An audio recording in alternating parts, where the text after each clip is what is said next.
Soy Fernando Díaz Villanueva, hoy es 20 de abril de 2020 y esto es La Contracrónica.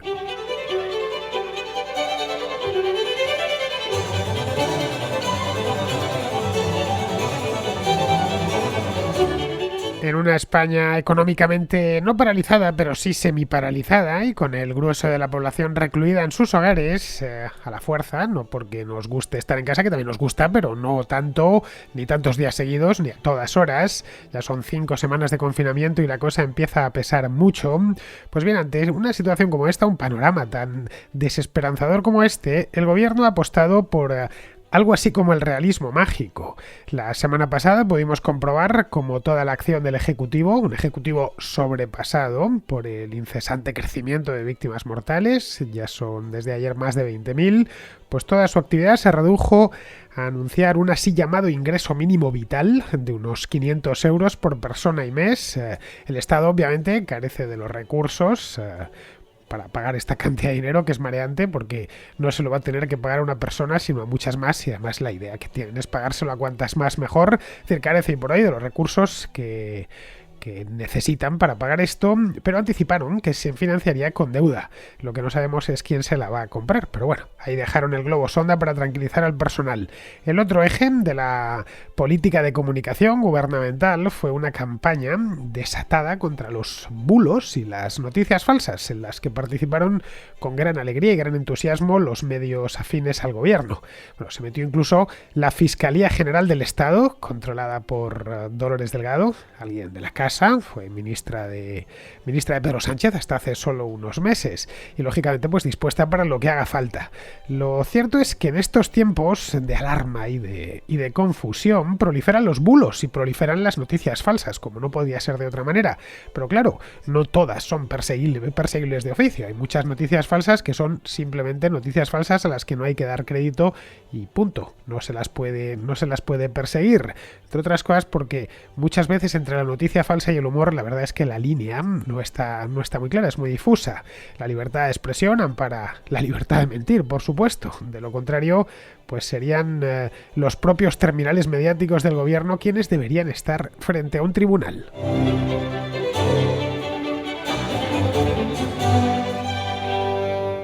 Después de un mes y una semana de confinamiento, empezamos el día 15 de marzo y estamos ya a 20 de abril. Ha pasado además justo prácticamente un mes y una semana. Pues bien, después de todo este tiempo, que es suficiente como para sacar conclusiones y hacer balance, de una cosa podemos estar seguros, podemos tener clarísimo. El gobierno en España no está tanto luchando contra los efectos del virus, que obviamente en este caso quien está luchando y con más de nuevo son los médicos, los sanitarios en general, como aprovechando la crisis sanitaria para avanzar en su agenda ideológica. Esto creo que a estas alturas no estamos opinando unos días después, sino mes y pico después. Esto es algo que, por cierto, y sin ánimo de querer dármelas de saberlo todo, que muchísimo menos, era algo que sospechábamos desde el principio, es decir, desde la primera semana, desde casi el primer día, cuando desde los medios cercanos a Moncloa, que son unos cuantos, prácticamente todas las televisiones, parte de la prensa escrita, algunas de las principales radios del país, vimos cómo la emprendían contra el rey Felipe, contra los empresarios, contra los partidos de la oposición, contra las comunidades autónomas gobernadas por el Partido Popular, que son unas pocas, pero bueno, algunas importantes, como es el caso de la Comunidad de Madrid. Vemos que esto es lo que sucedía la primera semana de confinamiento. Mientras por un lado estaban pidiendo unidad, toda la unidad posible, el lema del gobierno era y sigue siendo, si no lo han cambiado, esto lo paramos unidos. Mientras hacían eso con una mano, con la otra estaban buscando culpables a gran velocidad y chivos expiatorios, que curiosamente eran los chivos expiatorios más habituales entre la extrema izquierda española. Ya se sabe, el rey, los empresarios, los recortes que hizo el Partido Popular hace ya unos cuantos años con motivo de la crisis económica. Todo esto pudimos verlo, todas estas cosas nos las mostraron durante los primeros días.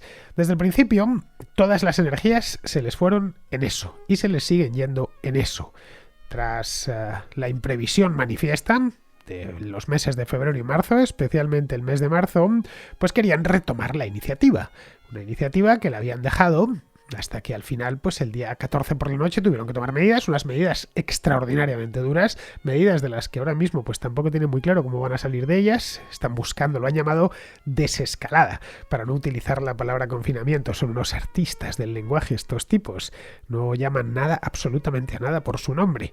Lo digo por lo de desescalada porque ayer me harté a leerlo por aquí y por allá, ¿no? Está el gobierno estudiando la desescalada, pero lo digan claramente, el desconfinamiento. Estamos confinados sin poder salir de nuestra casa, o saliendo, mejor dicho, para comprar comida, ir al médico y a la farmacia y poquito más. Y hay del que se atreva a tomar un camino más largo al supermercado. Podría encontrarse con la policía. Y de hecho muchos se encuentran con la policía. Hemos encontrado además otra circunstancia con la que no esperábamos encontrarnos, y es que los vecinos también nos vigilan. Muchos vecinos, no todos, pero hay unos cuantos vecinos, siempre hay uno o dos en cada bloque, que se dedican a vigilar, a hacer la labor que le corresponde a la policía para ver quién se está saltando el confinamiento y quién ha bajado a pasear al perro más tiempo del que le corresponde y cosas por el estilo. Evidentemente, en esto del confinamiento estaba más que justificado. Desde luego, el día 15 de marzo los casos se amontonaban en los hospitales, los enfermos, y había que desatascar las urgencias hospitalarias lo antes posible. Pero bueno, ha pasado un mes y pico ya de aquel entonces. La situación en los hospitales no es tan extrema como era en ese momento, y bien, la idea de ir desconfinando, prácticamente todos los países de Europa ya lo están haciendo en mayor o menor medida, también ha pasado por la cabeza del gobierno español, pero realmente no están en eso, más allá del uso de las palabras.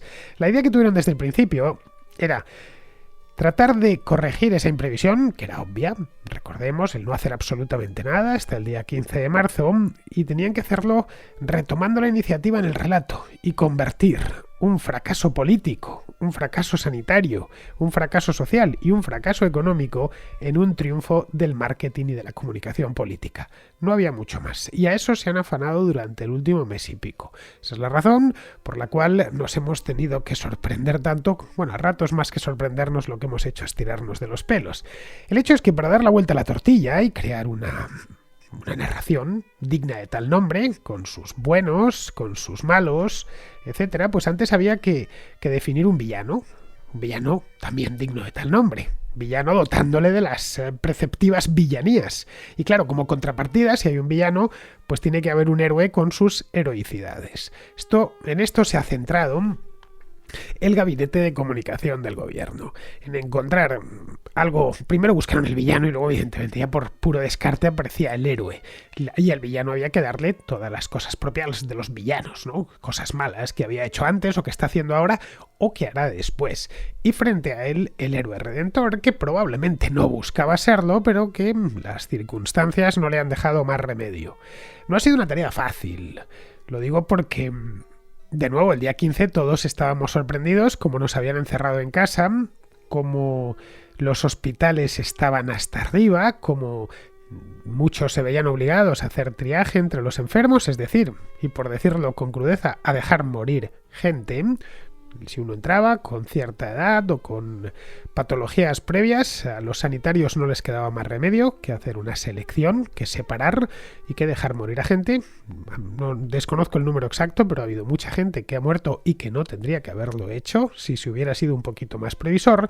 Así que había que corregir eso, había que hacer que la nave virase en una dirección concreta para evitar mirar atrás y, sobre todo, para evitar que la gente se plantease ciertos asuntos relativos a la imprevisión de la crisis. Bueno, el héroe estaba claro quién iba a ser, no había más. El héroe iba a ser el dúo formado por Sánchez e Iglesias, muchos conocen ya como los Sánchez Iglesias, pues eso mismo.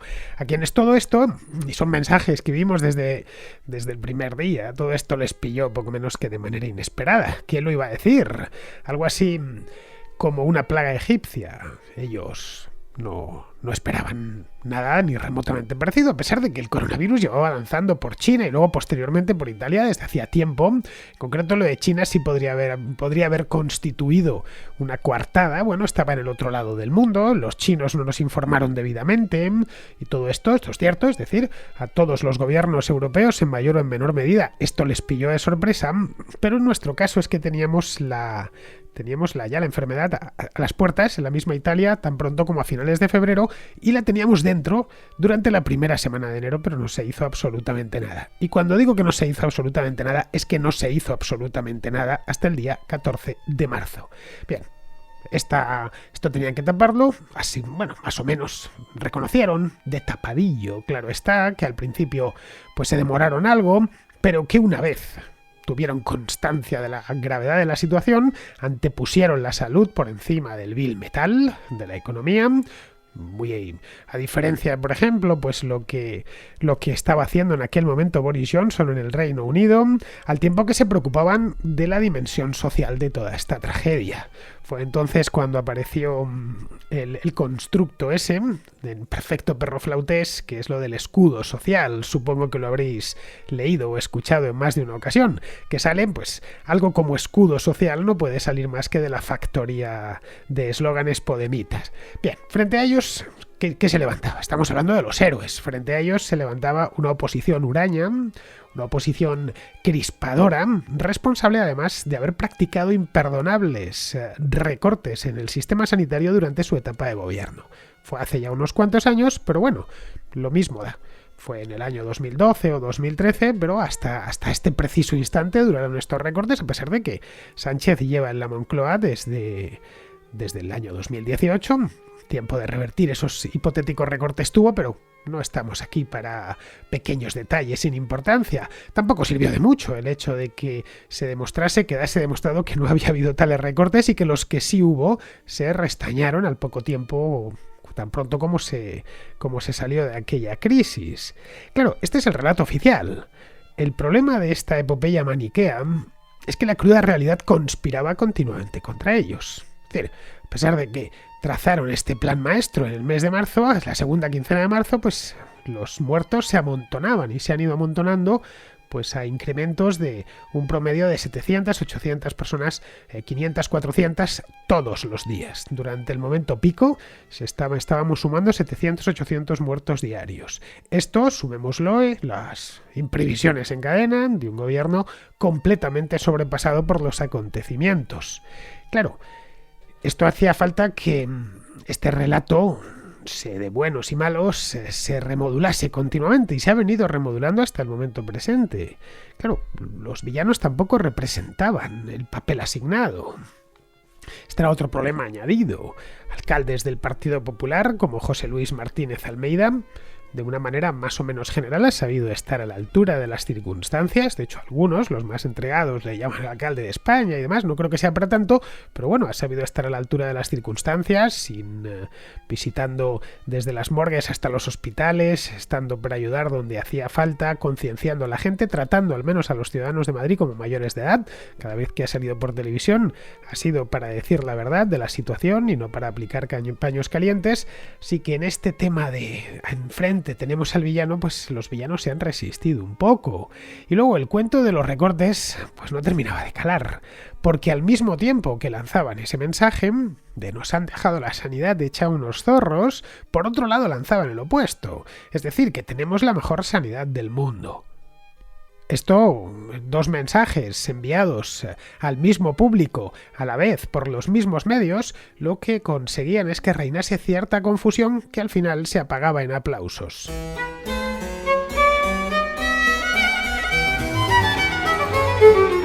Entre una cosa y la otra, entre los que decían, eran los mismos realmente, los que decían en el momento en que estaban diciendo la culpa es de otros que practicaron recortes y tenemos la mejor sanidad del mundo, entre medias lo que veíamos es que a los sanitarios, es decir, a los que están empleados en el sistema sanitario y que por cierto lo han hecho bastante bien, lo están haciendo bastante bien, en muchos casos lindando con la heroicidad, en otros casos exponiendo su propia vida, tenemos la tasa de sanitarios contagiados más alta del mundo, lo cual yo creo que con eso es el único dato que hace falta saber. Este dato, por supuesto, no tiene absolutamente nada de bulo, es una noticia cierta, pero cierta para ser grabada en mármol. Bien, pues entre una cosa y la otra, al final lo que veíamos es que a los sanitarios les faltaban elementos de protección básica, como mascarillas o equipos de protección individual, los famosos EPIs.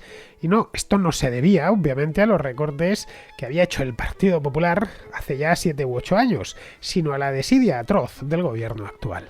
más preocupado de la omnipresencia mediática y de estar dando ruedas de prensa kilométricas un día sí, al otro también, que de suministrar mascarillas a los sanitarios o testar a la población.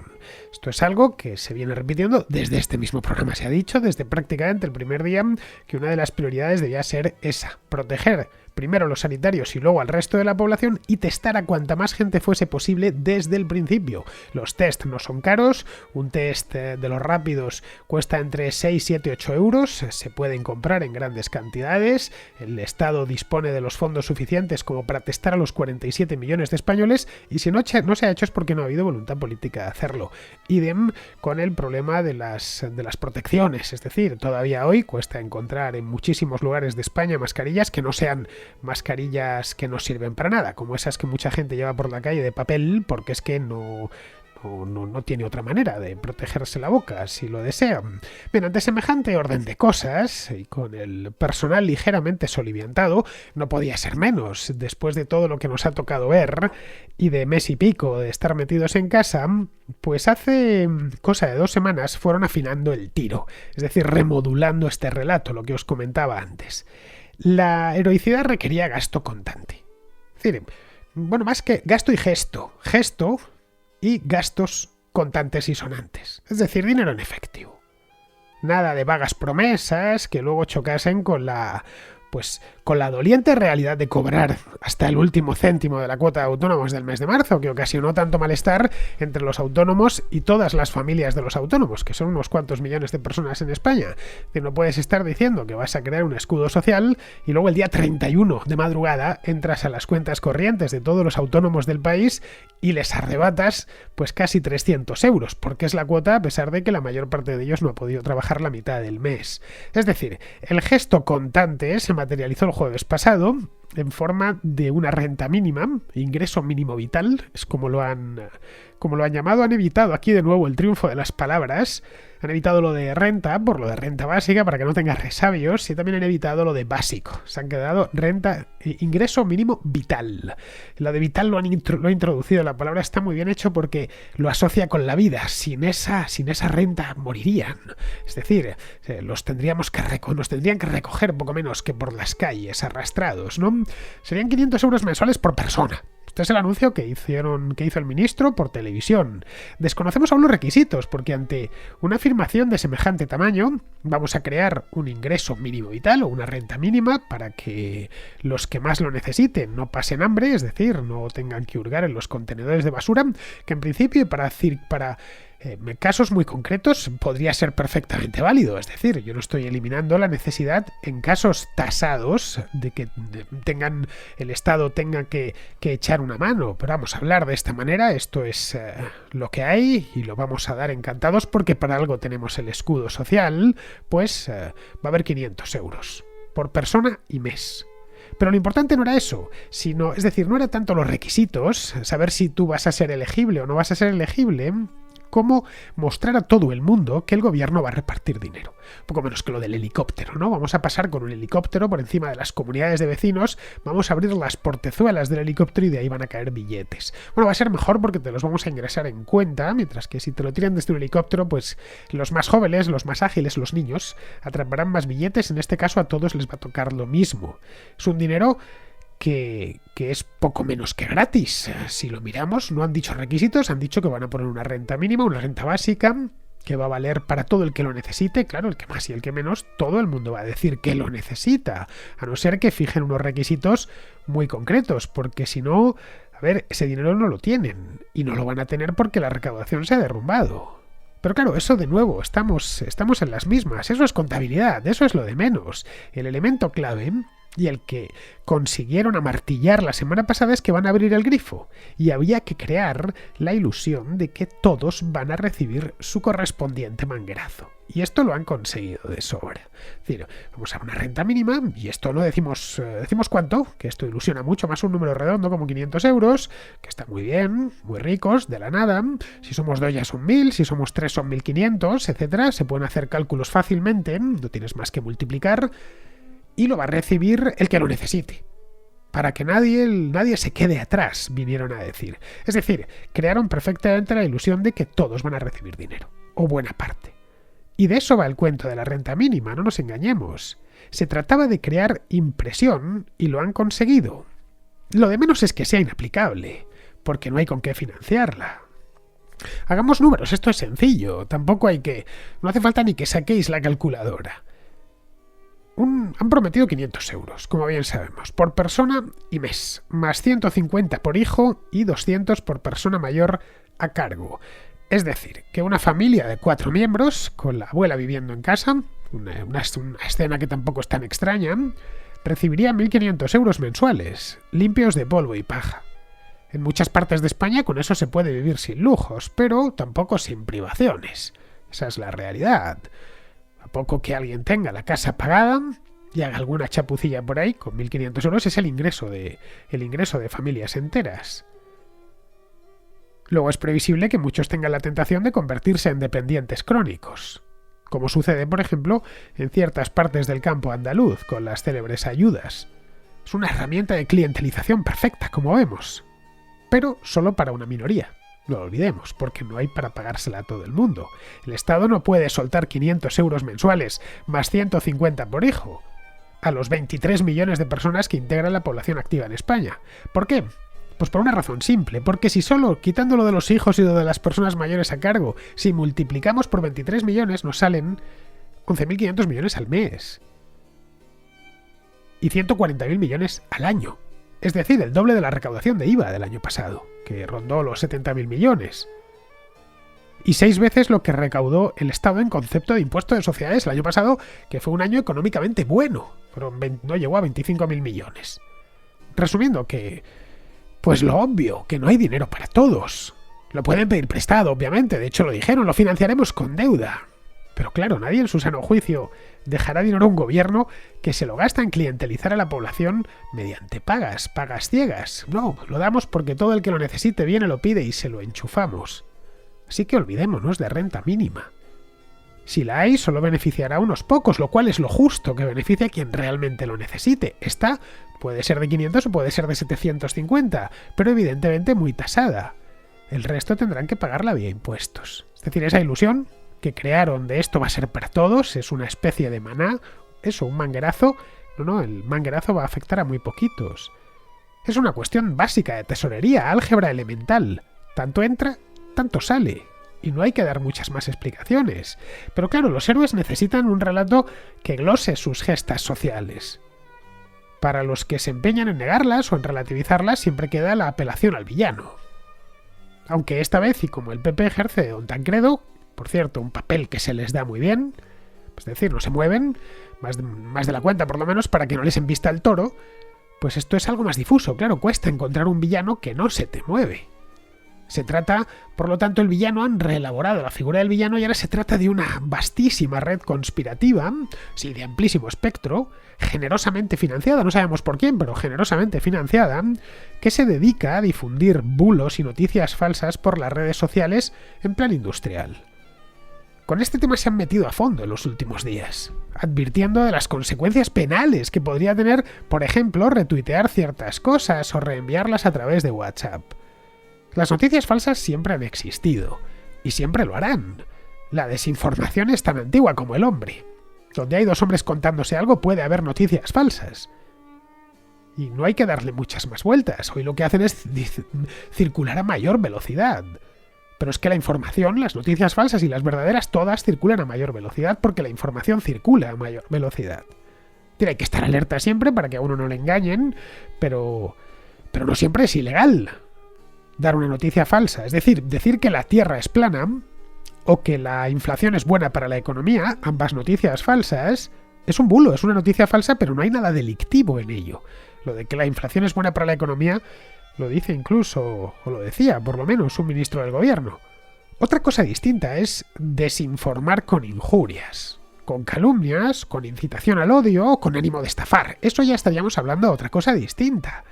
En todos los casos, estos delitos están debidamente tipificados en el Código Penal, con sus correspondientes penas.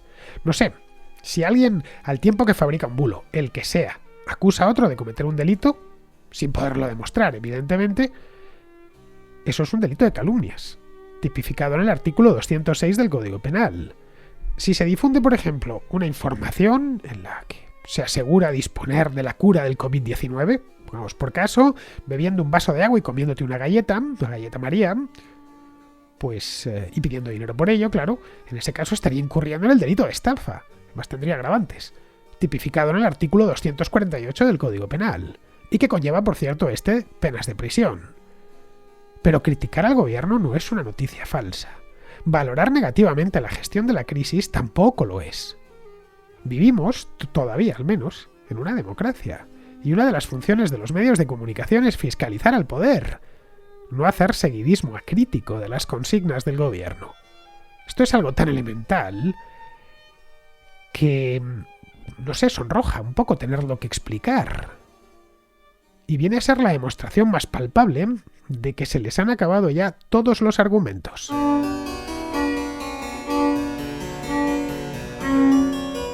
Vamos con la contrarréplica. Empezamos con Daniel, que está en Stuttgart, en Alemania, y tiene un comentario sobre la actuación del gobierno chino y la reacción en Alemania. Acabo de escuchar lo que es la contracrónica de China en la Picota sobre, sobre la actuación del gobierno chino y ya la sola desconfianza que ha sembrado a lo largo y ancho del mundo. Y yo no sé si será o tendrá relación con lo que ha ocurrido ya con esto del virus, que he escuchado aquí a la canciller ya en dos o en tres conferencias de prensa decir públicamente de que el gobierno alemán, junto a las empresas y el Ministerio de Economía Federal, de ver cómo poder traerse de vuelta a Alemania, a Alemania, factorías, sobre todo relacionadas con el sector salud. Y no solamente directamente aquí en Alemania, sino el plan sería de distribuirlo a lo largo de países miembros de la Unión Europea. ¿Piensas de que puede ser una reacción a todo lo que ha ocurrido y de que pues ya, digamos, haya tocado techo la paciencia con el gobierno chino? ¿O es más que nada, no sé, de cara a la galería y ya? Porque claro, que tampoco hay que olvidar que Alemania tiene muchos intereses con China. De hecho, a día de hoy es al país donde no se exportan porque se fabrican allí, que digamos que es el primer cliente de las empresas de automóviles de aquí de Alemania. Así que no sé yo si digamos, merecería la pena, digamos, de tocar las narices a los chinos de esta forma y que pudiera tener más consecuencias más graves para la economía alemana. Bueno, Daniel, mientras esa reacción no venga dirigida desde arriba, es decir, desde la propia Merkel, pues me parece muy bien que se instalen fábricas donde sus dueños crean conveniente. Los gobiernos occidentales a China lo que le tienen que pedir es transparencia. Tienen que pedirle también que dejen de dar ayudas a sus empresas y que los extranjeros puedan invertir allí sin pasar por las orcas caudinas del Partido Comunista. Esto lo he dicho yo en algunos programas aquí cuando hablábamos de la famosa guerra comercial. Es decir, lo que tienen que pedirle es un tablero de juego equilibrado y simétrico, cosa que ahora no sucede. Pero claro, de ahí a revertir deslocalizaciones, pues eso depende del gobierno, o no depende del gobierno, sino de los dueños de las empresas, no de lo que les diga su gobierno, si no estaríamos como en China, y no es la idea estar como en China. Bien, seguimos con Daniel, que tiene 3 cuestiones con respecto a las pequeñas y medianas empresas. Y nada, yo tenía 3 preguntas, ¿vale? La primera de ellas es con respecto a las pymes y los autónomos, ¿no? Acabamos de ver que ha salido en las noticias que el gobierno va a destinar 10 millones a pymes y quería ver qué es lo que te parece a ti, porque a mí me parece un poco de risa. Creo que hablaste hace poco de lo que costaría hacer test a todos los españoles y que era todo el presupuesto que tenía en gasto social Talavera de la Reina, ¿no? Y la verdad es que 10 millones me parece que incluso lo puede donar hasta Mancio Ortega. Entonces era un poco para ver qué piensas tú y si es que el gobierno se está riendo de todos los españoles donando esa miseria. La segunda pregunta va relacionada con esto, ¿no? ¿Qué piensas de que realmente a las pequeñas y medianas empresas, en vez de estar viendo a ver una renta mínima, nos centrásemos más en inyectar dinero en pequeñas y medianas empresas para que tuvieran liquidez y así poder fomentar el empleo, porque la vuelta de todo esto, la verdad es que va a ser un auténtico caos. Y la tercera pregunta me involucra incluso a mí, ¿no? Yo soy funcionario y creo que conmigo hay como 13 millones de funcionarios, ¿no? 13 millones de empleo público. Realmente no se ha planteado, porque yo, o sea, no estoy trabajando, estamos alternándonos una semana sí, otra semana no. Está pasando en casi todos los sitios, compañeros a los que trabajo, o sea, compañeros con los que trabajo y que están en otros destinos. Y ellos me dicen igual que están yendo un día sí, una semana sí, otra semana no, un día sí, un día no, se están alternando y que tampoco el trabajo que están haciendo es tan esencial. Entonces, pues claro, nosotros al fin y al cabo, a final de mes, tenemos un sueldo. Sería tan perjudicial rebajar un 10%, 15% durante todo este periodo de crisis o durante todo este año para que esos 13 millones por ese 10% pudiese salvar al resto del país. No creo que sea tan disparatado y no creo que afectara tanto al que es funcionario y tiene su sueldo para poder comer. No se podrá ir de vacaciones, no podrá tener caprichos, pero por lo menos estás ayudando a la economía de tu país, que es la que te paga y que es de la que cobramos, porque al final nosotros, o sea, nuestro sueldo es con los impuestos que pagan las pymes y los autónomos. Entonces yo creo que no, tendríamos que ser autocrítica, tendríamos que hacer autocrítica y que nos pagara, o sea, que nos rebajaran el dinero y así poder pagar a las pymes y poder inyectar ahí dinero. No sé qué es lo que piensas. Venga, muchas gracias por tu programa y gracias por hacer los días más amenos. Un saludo. Pues mira, a ver, Daniel, la mayor parte de las empresas y autónomos no quieren, no queremos, yo soy autónomo, así que me incluyo, no queremos que nos den nada, nos conformamos con que no nos quiten. Es una situación muy extraña la actual, nunca habíamos atravesado una pandemia ni nada que se le parezca, una situación extremadamente grave, pero vamos, yo no creo que haya que inyectar nada más que en casos muy puntuales. Sería suficiente con aplicar una bajada de impuestos consistentes, con impuestos y cotizaciones, general. Mira, si el impuesto de sociedades lo bajas mañana al 10% o al 5%, ayudaría mucho más que si les das una limosna a las empresas, o si la cuota de autónomos la dejas en 100 euros durante el próximo año, los próximos 10 meses. O si al IRPF le das un tajo de 10 puntos. A los marginales altos. Caray, eso sí que sería una medida de estímulo, cuyos efectos se dejarían sentir pues en cuestión de meses. En el acto, si la economía luego es una economía libre, es muy reactiva, reacciona rápidamente. El Estado, entre tanto, pues tendría que ajustarse el cinturón durante unos meses, pero la economía se recuperaría y a la vuelta de un año volvería a respirar tanto la economía como el propio Estado. Respecto a lo que comentas de los funcionarios, pues me temo que el gobierno esperará quedarse sin dinero, como hace siempre, y cuando ya no les quede otra, pues hará la rebaja de sueldo. Son muchos los funcionarios, sois muchos, que sois más de 3 millones, y no va a haber dinero para todos, pero bueno, lo dejarán para el final, cuando ya no les quede otra opción. Bien, vamos ahora con Elizabeth, que es de Chile y que recapitula sobre la situación en su país y ya de paso plantea 2 preguntas sobre Venezuela. Hola Fernando, quería agradecerte por tu programa, la verdad es que es muy entretenido. Te hablo desde Chile y quería contarte un poco la situación acá. Bueno, como tú ya debes saber, desde octubre nosotros hemos estado teniendo un proceso medio revolucionario en la cual destruyeron muchos centros de ciudades.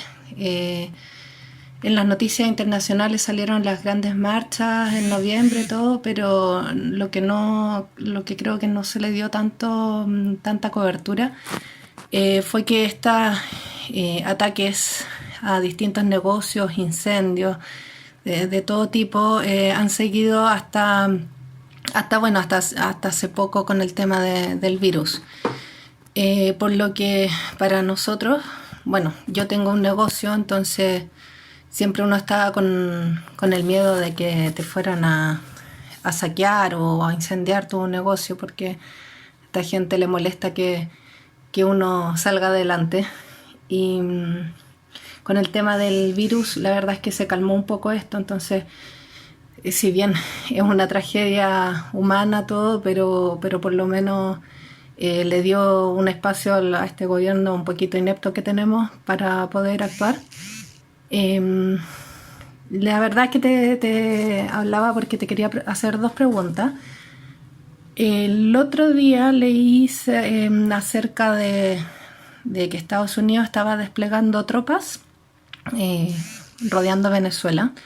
No sé qué tan cierto, no sé si de verdad van a intervenir o invadir o lo que sea, pero la verdad es que me dio un poquito de esperanza que existiera la posibilidad de que alguien sacara a Maduro, porque su régimen no solamente le ha hecho daño a Venezuela, sino que a todo el continente, y por lo que te he escuchado hablar a ti de las políticas allá en España también. Entonces la verdad es que como que me esperancé un poquito dentro de todo lo malo. Pensé que, no sé, me alegré un poquito de que alguien le fuera a poner un párale. No sé si vaya a suceder o algo. Entonces la verdad te quería preguntar a ti, ¿qué crees tú? ¿Cómo se puede detener a Maduro? O sea, para mí tienen que sacarlo a la fuerza, porque ya no existen medidas constitucionales, no existe democracia en ese país, nada. Entonces, para mí la única forma sería con fuerza.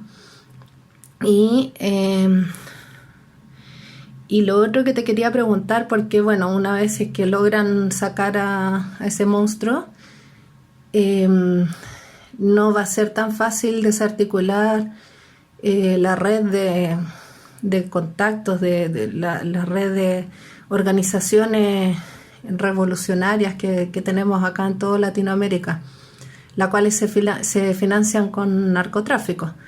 Entonces quería preguntarte si tú creías como yo que una buena forma de poder desarticular estas organizaciones sería legalizando justamente las drogas, porque al blanquear ese mercado, que es un mercado que existe y jamás dejará de existir, le quitas poder económico a esta gente, si se le puede llamar así.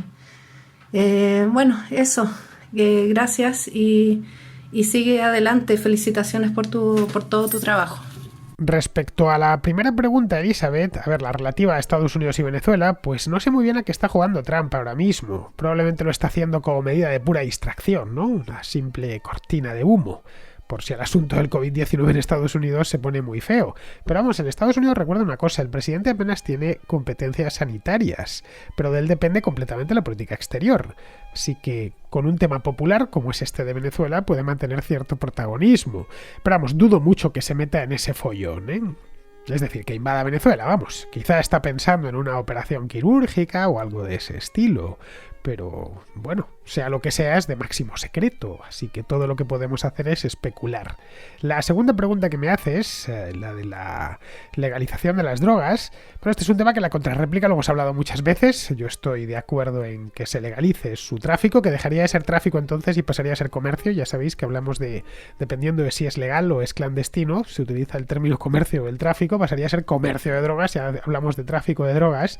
Bien, por ese motivo que apuntas, que es uno más, y por otros muchos. El primero y fundamental es porque la prohibición no ha servido más que para que los adictos paguen dinerales por meterse droga hiperadulterada. Dinerales que han engendrado las fortunas de los narcotraficantes, que a su vez han puesto en jaque a países enteros como México o como Colombia. Pero vamos, motivos para legalizar el comercio de drogas hay muchísimos. Bien, tenemos hoy ración doble de pizarrón. Ya sabéis que íbamos con un día de retraso de la semana pasada, porque, bueno, doble de pizarrón es lo mejor que hay, es lo bueno por duplicado, pues 2 veces bueno. Así que hoy Alejandro se nos pone al día con 2 reflexiones. La primera sobre las primarias estadounidenses y Joe Biden, y la segunda sobre la responsabilidad de China en toda esta crisis. José se ha quedado solo, por fin, para aglutinar el sentir anti-Trump de cara a las presidenciales de noviembre. Tiene a favor que no ha de gestionar una crisis monumental y tiene altavoces para criticar los inevitables errores de dicha gestión. En contra, tiene que noviembre está muy lejos y para entonces lo peor de la crisis pudiera haber pasado. Y que si no es así y gana, le va a tocar a él gestionarla. lo que pudiera parecerle un reto, pero que podría acabar siendo para él una pesadilla. Negar un problema no hace que desaparezca. Negarse a avisar a los demás del mismo, tampoco. Pero ambas actitudes lo agravan. El Partido Comunista Chino no quería padecer la COVID-19, pero ha querido que la COVID-19 sea mucho más grave de lo estrictamente necesario. Desconozco si esta actitud miserable le pasará factura al Partido Comunista Chino o todo lo enterrará bajo toneladas de yuanes. Pero conozco con exactitud la catadura moral de Xi y de su partido. Heces con sonrisas. Un cordial saludo de Pizarro. Pues hasta aquí, queridos amigos, ha llegado la contra de hoy, 20 de abril, ya sabéis, mañana será día 21 y volveré yo por aquí, así que espero encontraros a todos vosotros al otro lado. Hasta mañana, amigos.